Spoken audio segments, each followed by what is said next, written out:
Our story begins in 2001. The Monday Night Wars were over, WCW was dead, and Vince McMahon's empire stood alone atop the wrestling world. For the first time in years, American wrestling fans had only one choice, and many were hungry for an alternative. But in the summer of 2001, during a simple fishing trip, three men would dare to dream of challenging the impossible. Jeff Jarrett, fresh from his exile following the WCW acquisition, sat alongside fellow former WCW employee Bob Ryder to discuss their futures in a wrestling world that seemed to have no room for them. They needed help making their vision a reality, so they reached out to Jeff's father, Jerry Jarrett. What emerged from their conversations was revolutionary and completely insane. On May 10, 2002, they announced the formation of NWA, Total Nonstop Action. 40 days later, on June 19, 2002, at the Von Braun Civic Center in Huntsville, Alabama, TNA held their first event. Soundtracked by longtime WCW announcer Mike Tenay and Don West, the inaugural show was a wild mix of promising developments and cringeworthy moments. Ken Shamrock captured the first NWA World Championship in TNA, outlasting a field that included country singer Toby Keith in a publicity stunt that perfectly captured TNA's willingness to try anything. Partnering with the National Wrestling Alliance gave TNA instant credibility and access to the historic NWA World Championship. Instead of chasing elusive television deals, they would run weekly pay-per-views at $10 each. The roster was a wild blend of WCW washouts, indie darlings, and upcoming stars. AJ Styles emerged as a phenomenal talent, Jerry Lynn anchored the revolutionary X Division, and Samoa Joe would arrive to dominate the scene like no other. But TNA also featured the Flying Elvises, Puppet, the Psycho Dwarf, and other questionable characters that made fans wonder if this alternative would survive its own creative choices. By summer's end, disaster struck. A dishonest consultant had misled the Jarretts into believing they were profitable when they were losing money. Their primary backer, Health South, pulled out amid scandal. TNA was dying before it had truly lived, until Dixie Carter's family stepped in with $250,000 and changed wrestling history forever.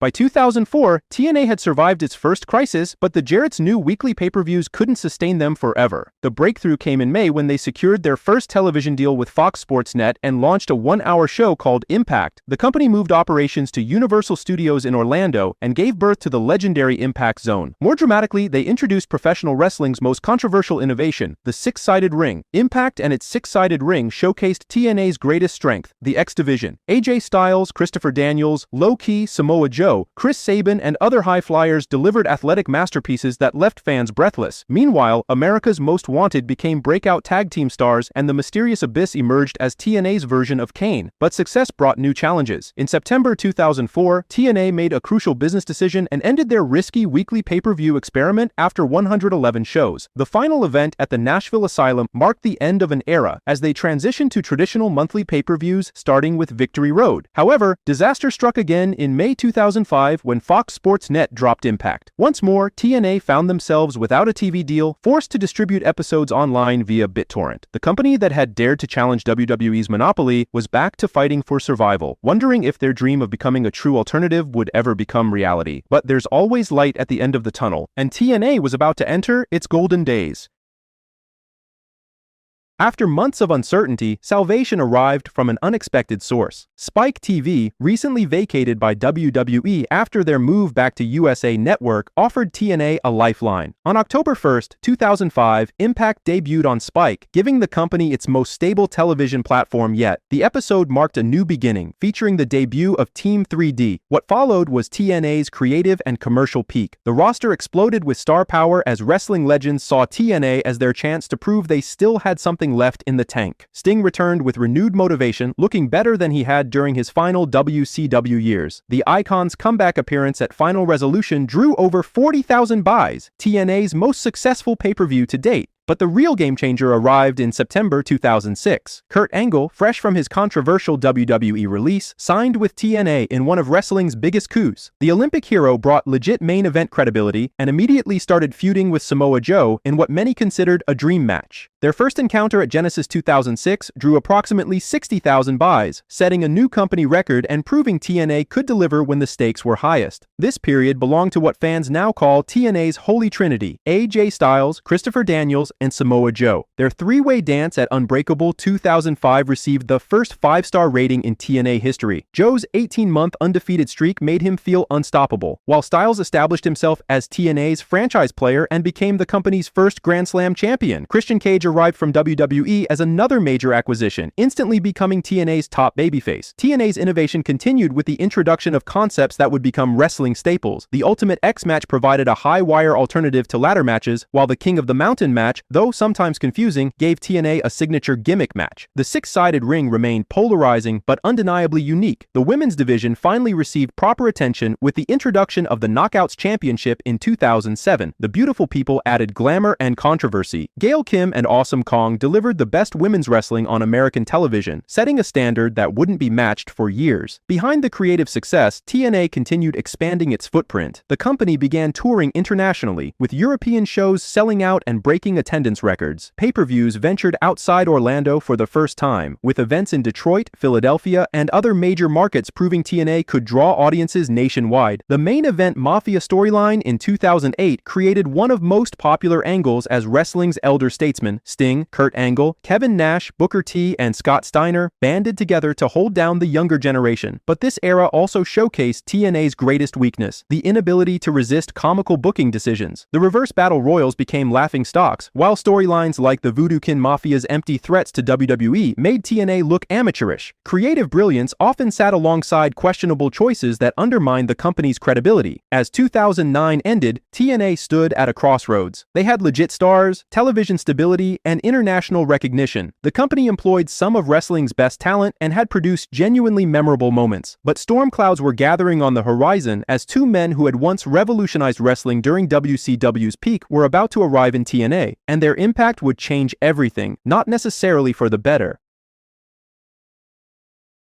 In late 2009, TNA made what seemed like the ultimate power move. Hulk Hogan and Eric Bischoff, the catalyst behind WCW's most successful period, were coming to Nashville. For a company that had spent 7 years building credibility as an alternative to WWE, signing wrestling's biggest household name and the executive who had once brought WWE to its knees felt like the missing pieces to finally challenge Vince McMahon's empire. The January 4th, 2010 episode of Impact was TNA's declaration of war, going head-to-head with Monday Night Raw for the first time since WCW's death. The 3-hour spectacular featured Hogan and Bischoff's debuts alongside the returns of Ric Flair, Jeff Hardy, and the entire NWO Wolfpack. The standard 4-sided ring returned, ending the 6-sided era, while a parade of WWE castoffs and WCW legends filled the Impact zone. The episode delivered Impact's highest rating in history, but this would be the high point, not the beginning of something greater. Emboldened by their one-night success, TNA committed to the impossible and moved Impact to Monday nights permanently. The March 8th premiere of Monday Night Impact was meant to rekindle the classic WWF versus WCW wars of the 1990s. Instead, it became a massacre. Raw demolished Impact in the ratings, and viewership continued plummeting week after week. Under Hogan and Bischoff's leadership, TNA's identity crisis reached new depths. AJ Styles, the homegrown franchise player, was repackaged as a knockoff Ric Flair. Samoa Joe, once wrestling's most dominant force, was kidnapped by ninjas in a storyline so absurd it became a meme. Abyss transformed from a horror movie monster into Hulk Hogan's fanboy. The Monday night experiment lasted just 8 weeks before TNA retreated to Thursday nights with their tail between their legs. The gap between WWE and TNA had only widened, with the final head-to-head episode seeing Raw win by nearly 6.5 ratings points. Desperate to recapture relevance, TNA turned to ECW nostalgia with Hardcore Justice 2010, their attempt at a one-night stand reunion show. Tommy Dreamer faced Raven while Van Dam battled Sabu, but the quality was considerably down from WWE's 2005 ECW revival. The formation of Immortal marked another creative misstep. Jeff Hardy's heel turn at Bound for Glory, aligning with Hogan and Bischoff, was meant to shock fans, but instead felt like another example of TNA's backwards booking. Behind the scenes, the Hogan-Bischoff era brought unprecedented backstage turmoil. Longtime employees were released or quit in frustration. The power struggle between old-school wrestling minds and sports entertainment philosophy tore the company apart from within. By 2013, the mass exodus had begun. Hulk Hogan's contract expired in October, ending his stint as creative consultant without ceremony. AJ Styles, after 11.5 years as TNA's franchise player, walked away from the company. Jeff Jarrett, the company's co-founder, resigned and began planning a new promotion, Global Force Wrestling, with country singer Toby Keith. Pay-per-view buy rates had plummeted, television ratings continued their downward spiral, and live event attendance rarely exceeded 3,000 fans. Most damaging of all, TNA had lost its identity. The scrappy alternative that once showcased the world's best wrestling had become a pale imitation of WWE's sports entertainment model. As 2013 ended, TNA faced an uncertain future. The Hogan-Bischoff experiment had failed spectacularly, leaving behind a depleted roster, fractured fan base, and a company searching for its soul. But TNA's collapse was far from over.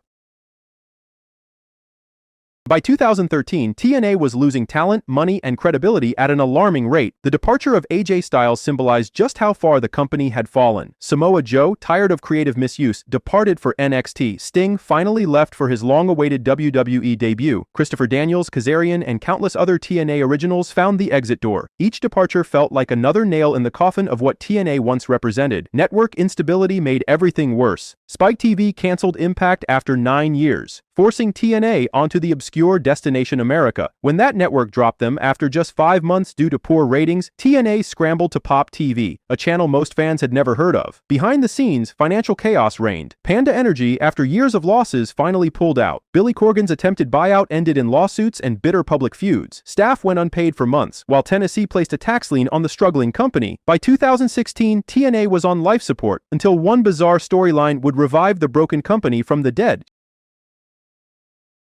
Just when TNA seemed destined for the wrestling graveyard, salvation arrived from the most unexpected source. Matt Hardy, a veteran many considered past his prime, underwent a character transformation so bizarre and captivating that it single-handedly saved the company from extinction. The broken Matt Hardy persona emerged from a feud with his brother Jeff, but this wasn't ordinary sibling rivalry. Matt had become a deranged madman with an exaggerated accent, obsessed with deleting his enemies while calling Jeff Brother Nero. The storyline culminated in The Final Deletion, a cinematic masterpiece filmed at the Hardy compound featuring drones, dilapidated boats, pyrotechnics, and the immortal gardener, Senor Benjamin. The July 5, 2016 Impact featuring this surreal spectacle drew 410,000 viewers, by far the highest rating since TNA's move to Pop TV 6 months earlier. Wrestling fans who had written off TNA were suddenly talking about it again. The Final Deletion went viral, but even viral fame couldn't solve TNA's fundamental problems. Billy Corgan's presidency ended in lawsuits over unpaid debts, while the company continued bleeding money. By January 2017, the inevitable finally happened. Anthem Sports and Entertainment purchased majority control, ending Dixie Carter's 14-year reign as the company's face. The transition wasn't smooth. Anthem rebranded the promotion as Impact Wrestling, dropping the TNA name that had defined the company for over a decade. Jeff Jarrett returned as a consultant, bringing his Global Force Wrestling promotion into a confusing merger that lasted mere months before another falling out. Scott D'Amore and Don Callis assumed creative control in early 2018, inheriting a company that had survived its death throes but needed complete reconstruction. The broken brilliance had bought TNA time. Now the real work of rebuilding would begin. When Scott D'Amore and Don Callis took control of Impact Wrestling in January 2018, they inherited a company that had survived multiple near-death experiences but remained a shadow of its former self. The two Canadian wrestling minds understood that flashy signings and desperate gimmicks wouldn't save Impact. They needed to rebuild from the ground up. Their first symbolic change was returning to the traditional 4-sided ring, ending the 6-sided experiment once and for all. More importantly, they began assembling a roster that blended seasoned veterans with hungry up-and-comers. Austin Aries returned as a main event star, while indie sensations like Pentagon Jr., Ray Phoenix, and Brian Cage brought fresh energy. The move to Access TV in October 2019 provided much-needed network stability after years of channel hopping, but the era's defining moment came through an unexpected partnership. After Kenny Omega's shocking heel turn at AEW Winter is Coming in December 2020, Impact Wrestling began collaborating with Tony Khan's promotion. Omega arrived in Impact as both AEW and Impact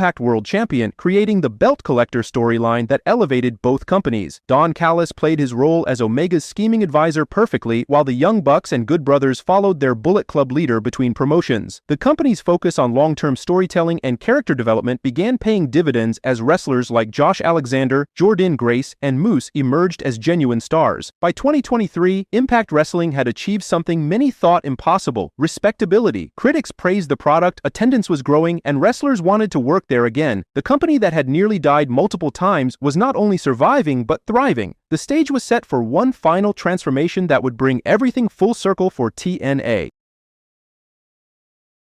At Bound for Glory 2023, Scott D'Amore made the announcement that after 6 years as Impact Wrestling, the company was returning to its roots. TNA Wrestling was back, embracing the name that had defined pro wrestling's biggest and longest underdog story. But just as TNA seemed poised for its greatest renaissance, tragedy struck the front office. In February 2024, Anthem Sports suddenly terminated D'Amore, the architect of the company's remarkable recovery. The wrestling community reacted with shock and disappointment, as Scott's departure felt like losing the company's guiding vision at its most crucial moment. Yet, TNA persevered, as it always had. The revival gained momentum through an unexpected partnership with WWE. NXT partnered with TNA, bringing fresh dream matches and increased visibility. Nic Nemeth captured the TNA World Championship, while cult favorite Joe Hendry became an unlikely sensation with his chart-topping theme song. The company that had once struggled to fill high school gymnasiums was now drawing over 4,000 fans to major markets like Montreal. Top stars from the company appeared at Royal Rumble, WrestleMania, and TNA had yet again survived another downfall. For more than 2 decades, TNA Wrestling has embodied professional wrestling's most essential truth: the show must go on. From Jerry and Jeff Jarrett's impossible dream to partnering with the WWE, TNA has demonstrated remarkable resilience. The company has provided a platform where future WWE stars honed their craft and established legends revived their careers. It innovated with the legendary X Division, the wacky six-sided ring, and broken brilliance. Against all odds, total non-stop action continues to chip away and keeps proving that it is indeed hard to kill.